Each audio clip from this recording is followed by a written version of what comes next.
Barack Obama साहब, आप जब अमेरिका के राष्ट्रपति थे, आपने भारत के बहुत दौरे किए और आपने कभी मुसलमानों की चिंता नहीं करी। आज आप मोदी जी से इतना क्यों बौखलाए हुए हैं? मैं तो बराक ओबामा साहब को कहूँगा, बेकार ओबामा साहब। जब आप राष्ट्रपति थे तो आपने कभी भी मुसलमानों का ख्याल नहीं रखा। आज आप मोदी जी की छवि बिगाड़ने के लिए करोड़ों रुपया बर्बाद कर रहे हैं। हिंदुस्तान के प्रधानमंत्री के साथ हमें, जिस देश का हम नमक खाते हैं, उस देश के प्रधानमंत्री के साथ हिंदुस्तान का हर मुसलमान कंधे से कंधा लगा करके साथ खड़ा है। ओबामा साहब, आप ये मत सोचना कि आपके झूठे बयानबाजी से, आपके झूठे बयानों से मुसलमान इस देश के नरेंद्र मोदी के साथ नहीं होगा।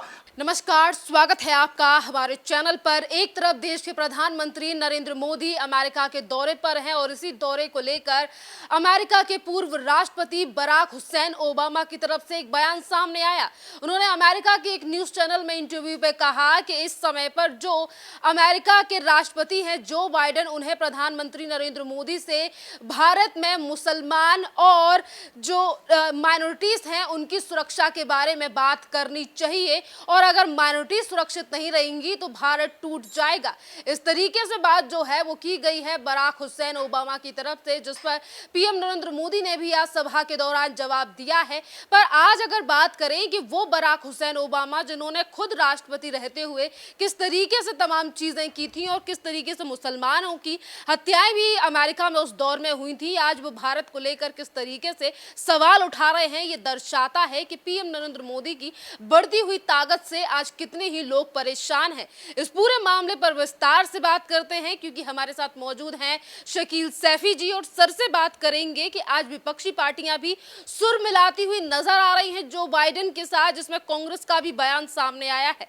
सर, जिस तरीके से अमेरिका के पूर्व राष्ट्रपति बराक हुसैन ओबामा का कहना है कि पीएम नरेंद्र मोदी से जो बाइडेन को माइनॉरिटीज और मुसलमानों की रक्षा की बात करनी चाहिए, आपको लगता है भारत में माइनॉरिटीज या मुसलमान परेशान हैं? बराक ओबामा साहब, आप जब अमेरिका के राष्ट्रपति थे, आपने भारत के बहुत दौरे किए और आपने कभी मुसलमानों की चिंता नहीं करी। मैं उस समय हज कमेटी में था और आपसे मिलने का सौभाग्य हमें राष्ट्रपति भवन में हिंदुस्तान में मिला। आज आप मोदी जी से इतना क्यों बौखलाए हुए हैं? मैं तो बराक ओबामा साहब को कहूँगा, बेकार ओबामा साहब। जब आप राष्ट्रपति थे तो आपने कभी भी मुसलमानों का ख्याल नहीं रखा। आज आप मोदी जी की छवि बिगाड़ने के लिए करोड़ों रुपया बर्बाद कर रहे हैं और हम हिंदुस्तान में रहते हैं, हम हिंदुस्तान के मुसलमान हैं। मैं मोहम्मद शकील सैफी हिंदुस्तान में रहता हूँ, मेरी फैमिली हिंदुस्तान में रहती है और तमाम हिंदुस्तान के मुसलमान, जितना आज मोदी राज में हम खुश हैं उतना हम कभी भी और किसी सरकार में 70 सालों में खुश नहीं हुए। हम मोदी जी को धन्यवाद देना चाहते हैं कि मोदी जी सबका साथ, सबका विकास और सबका विश्वास और सबका प्रयासों से इस भारत को चला रहे हैं, इस भारत के लोकतंत्र को चला रहे हैं। और आप मोदी जी की प्रशंसा से, उनकी ताकत से इतने बौखला चुके हो कि आप बीबीसी जैसे चैनल, जो कि मैं चाहता हूं कि उस पर बैन लगाया जाए, ऐसे लोगों को आप पैसा खिला करके हिंदुस्तान के मुसलमानों को बदनाम कर रहे हैं। अरे हिंदुस्तान में हम रहते हैं, हिंदुस्तान का नमक हम खाते हैं, हिंदुस्तान के मुसलमान हम हैं, हिंदुस्तान के प्रधानमंत्री के साथ हमें, जिस देश का हम नमक खाते हैं उस देश के प्रधानमंत्री के साथ हिंदुस्तान का हर मुसलमान कंधे से कंधा लगा करके साथ खड़ा है। ओबामा साहब, आप ये मत सोचना कि आपके झूठे बयानबाजी से, आपके झूठे बयानों से मुसलमान इस देश के नरेंद्र मोदी के साथ नहीं होगा। हम नरेंद्र मोदी जी के साथ कंधे से कंधा लगा करके चलेंगे। सर, इसी के साथ लगातार विपक्षी पार्टियां भी सवाल उठा रही हैं, कह रही हैं कि पीएम नरेंद्र मोदी के दोस्त थे कभी बराक हुसैन ओबामा और आज उन्होंने ये बयान दिया है तो उसमें कुछ तो संदेश होगा। तो क्या एज अ मुस्लिम आपको लगता है कि हमारे देश में माइनॉरिटीज या मुसलमान सुरक्षित नहीं है? हमारे देश में आज जितने ज़्यादा मुस्लिम सुरक्षित देश के प्रधानमंत्री नरेंद्र मोदी, अमित शाह जी के नेतृत्व में है, उतना सुरक्षित हमने कभी महसूस नहीं करा। आपकी 80 साल सरकार रही, आपने मुसलमानों के साथ क्या किया? आइए बहस करते हैं आपसे।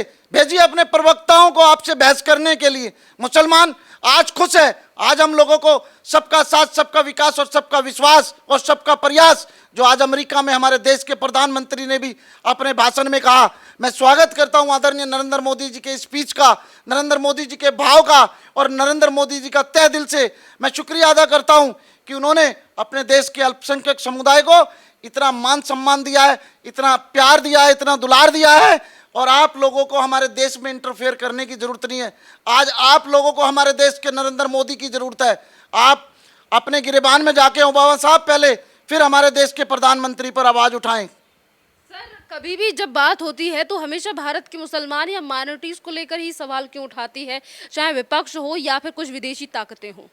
देखिए, ये लोग हमें सोचते हैं कि इन्होंने 80 साल में, चाहे विपक्ष हो चाहे दूसरी कंट्रियां हो, ये हमें भिड़ाना चाहते हैं।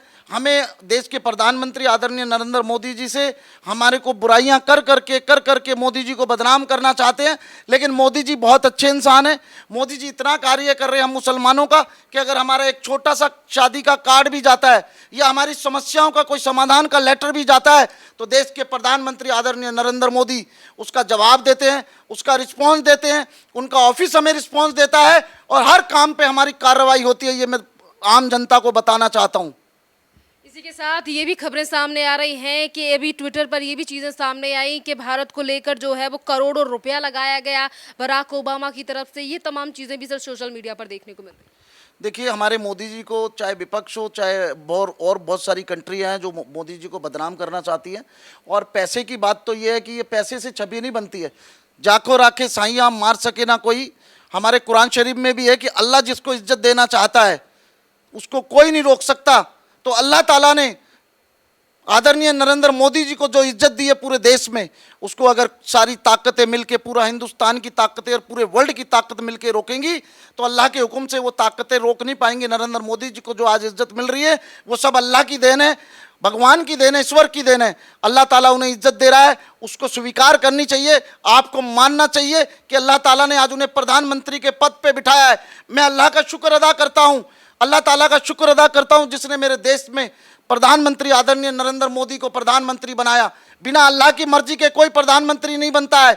आप पूरी दुनिया एक हो जाओ और अल्लाह ताला ने मोदी जी को इज्जत दी है, वो इज्जत हमेशा बरकरार रहेगी। और मोदी जी 2024 में भी तीसरी बार इंशाअल्लाह अल्लाह ने चाहा तो देश के प्रधानमंत्री बनकर आएंगे और 300 प्लस सीटें जीतकर हम अपने नरेंद्र मोदी को, प्यारे लाडले दुलारे मुसलमानों के हितैषी सच्चे नेता को हम तीसरी बार 2024 में प्रधानमंत्री बना करके भेज रहे हैं।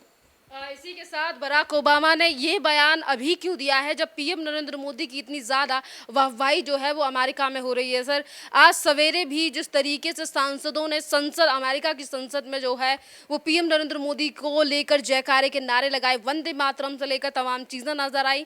और वहीं अमेरिकी कांग्रेस के सांसद तो पीएम नरेंद्र मोदी के आसपास खड़े हो गए ऑटोग्राफ और सेल्फी लेने के लिए।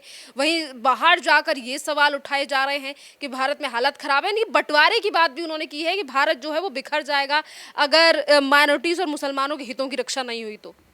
देखिए, मैं पहले ही बता चुका हूं कि जिसको अल्लाह इज्जत देता है उसको कोई कुछ नहीं कर सकता। ओबामा साहब, आप भी अल्लाह को मानते हो, मैं भी अल्लाह को मानता हूं। अल्लाह ताला ने हमारे देश के प्रधानमंत्री आदरणीय नरेंद्र मोदी जी को आज इस काबिल बनाया है कि पूरा वर्ल्ड में उनका डंका बज रहा है और अल्लाह ताला उनका डंका बजाएगा।